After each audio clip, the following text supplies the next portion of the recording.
Hello, friends, and welcome back to Stories About Entitled People. As a general rule, military spouses are awesome. But as with any walk of life, there are bad apples. Entitled, pompous, demanding, and sometimes think they wear their spouse's rank. Shame walk, lady, shame walk. But before we begin, don't forget to subscribe to our channel if you're new here and turn on notifications so you don't miss a new video every single day.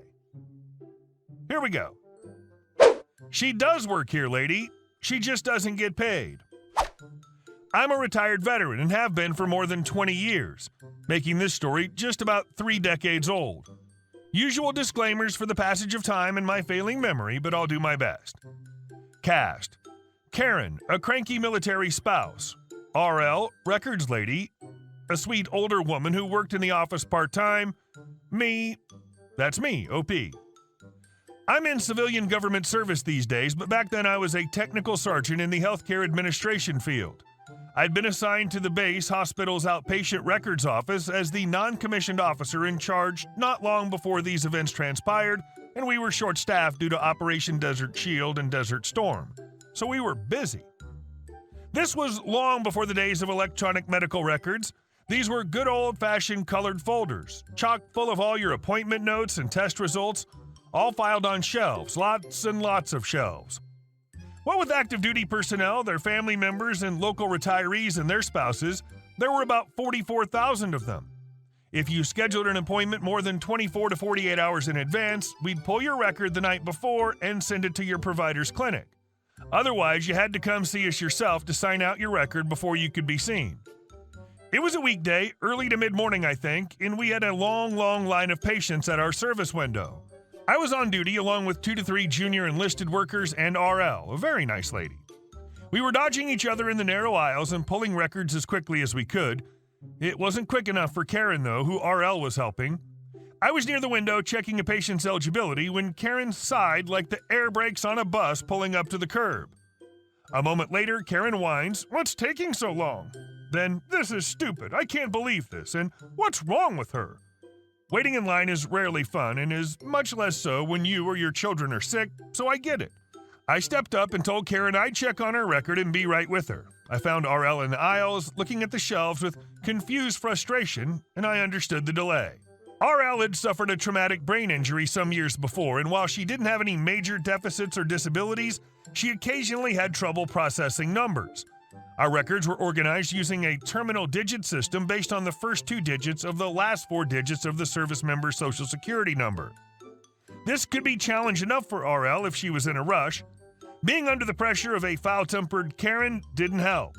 I suggested she take a break in the back, found the record, and took it to the service window. Me: "Here you go, ma'am. I'm sorry about the wait." Karen: "Finally! You need to get rid of that woman. I can't believe she actually gets paid to work here." Each exclamation point was accompanied by an increase in volume and venom. "I should complain to your commander." I wondered how in the hell this woman could not see and understand the difference between RL's uniform and mine. I was wearing BDU's, battle dress uniform, and she was wearing street clothes with an apron. Mine was woodland camo and her apron was white with some red trim, maybe pink too, and a conspicuous red cross smack dab in the middle of it, as in the American Red Cross. Me, after handing Karen her record: "I understand your frustration, and again, I'm sorry for the wait. But while she, RL, does work here, she's a Red Cross volunteer. She doesn't get paid for helping you. Not 1 dime. However, I'll forward your concerns to my commander, and I'll send a copy to your husband's commander as well, as a professional courtesy, of course." She went pale, realizing that she may have just gotten her husband into trouble. She drank a big, steaming cup of STFU and walked the walk of shame to her appointment without another word. Just as I promised, I wrote up the incident for my commander, who contacted Karen's husband's CO, clued in my first sergeant, and CC'd the hospital patient advocate, just in case. Never heard anything further. Not long after that, I worked with the Red Cross coordinator to find RL another volunteer position, one where she wouldn't be subjected to that kind of treatment. Something that also better suited her talents.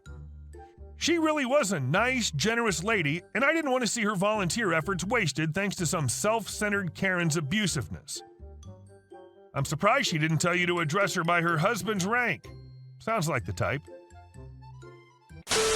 And our second story. Almond milk, dude. Last night I was running some errands with my mom, and everywhere we went was super busy for whatever reason, and it was a pain in the butt to just go shopping. Eventually, we made it to our last stop at the grocery store. My mom was in line to check out her groceries, and there were still about 5 people in front of her, and the clerk was apologizing to everyone because it was so slow and had explained that the store was short-staffed that evening. Finally, after about a 10-minute wait, she was next in line behind one other person who only had a few items to check out. This man had been in line the whole time and had heard the cashier apologize and explain why things were taking a while. As he was ringing up the man's groceries, he had some bread, frozen meals, and some almond milk. The shopper stopped the cashier and asked if the brand of almond milk came in a different flavor. The cashier responded that there were a few different flavors available in unsweetened and regular. The man, I'll call him CB from here on, then huffs out a big, exasperated sigh and says if he had known it came in unsweetened vanilla or some crap, he would have purchased that because he hates regular almond milk.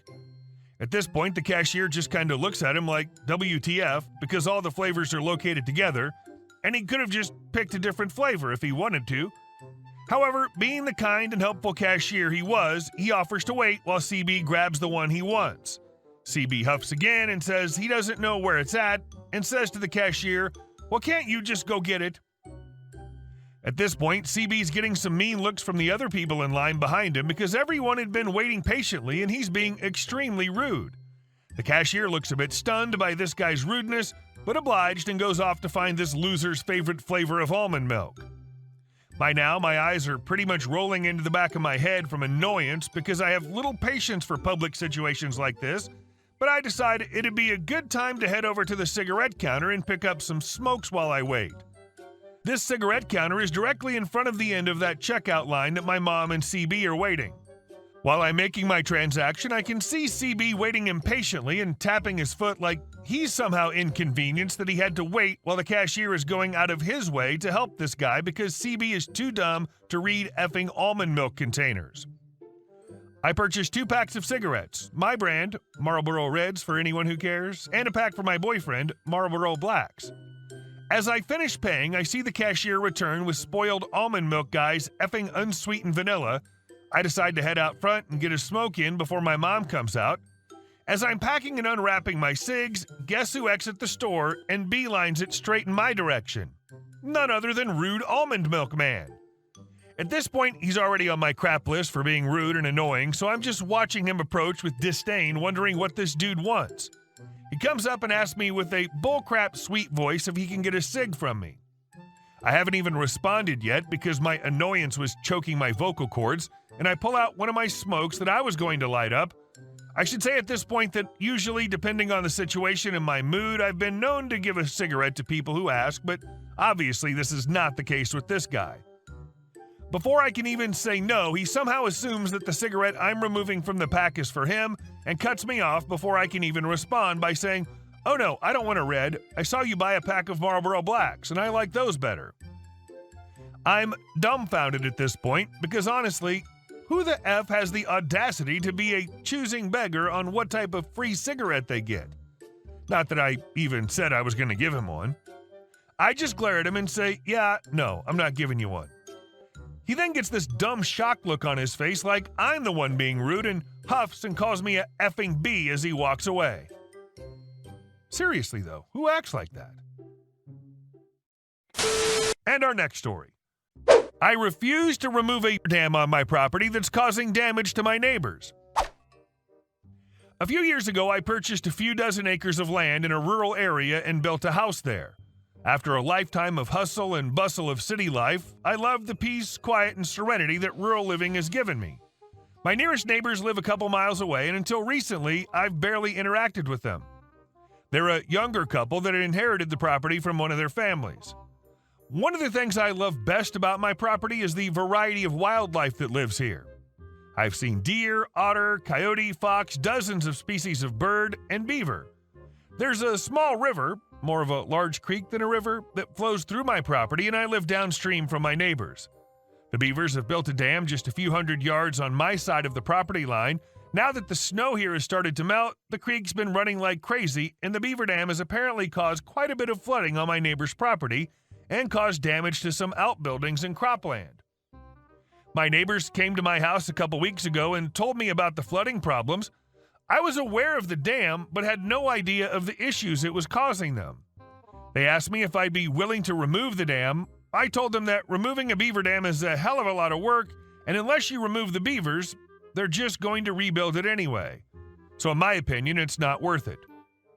They asked why I don't just remove the beavers, and I told them I like the beavers.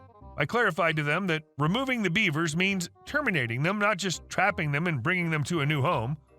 They got very upset and frustrated with me because they don't know what else to do about the water. I understand their feelings. I've dealt with water damage before. I know how much it sucks, but I'm not going to go to the effort of removing a dam just for the beavers to rebuild it again, and I'm not going to remove the beavers. I told them they're free to try and remove the beavers if they're on their land, but even if they do, it's likely more beavers will just move in to fill the void. The husband was getting heated and threatened to sue me, and his wife tried to calm him down, but I told them I would like them to leave. They did, but not before the husband called me an a-hole. The next day, I went and found the dam and set up a handful of trail cams in the area, just in case. In my opinion, this type of thing is something you have to be willing to deal with if you live in an area that's shared with wildlife. I understand it sucks for my neighbors, but it's not really my problem. So far, I haven't seen anything on the trail cams to make me think they'll do something stupid, but I also didn't want my closest neighbors to be the enemy. And our last story. How much do you make a week?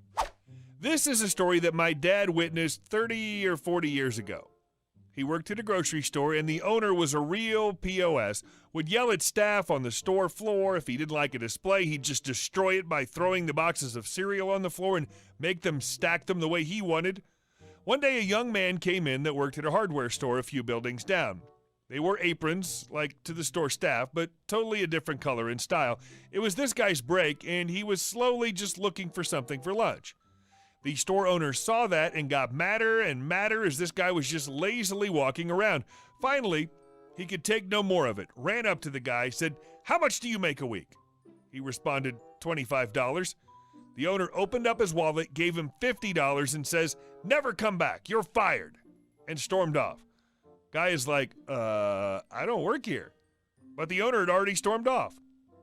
Well, I guess it's not the worst way to make money. Hey guys, thank you all for watching the video. I'll see you in the next one.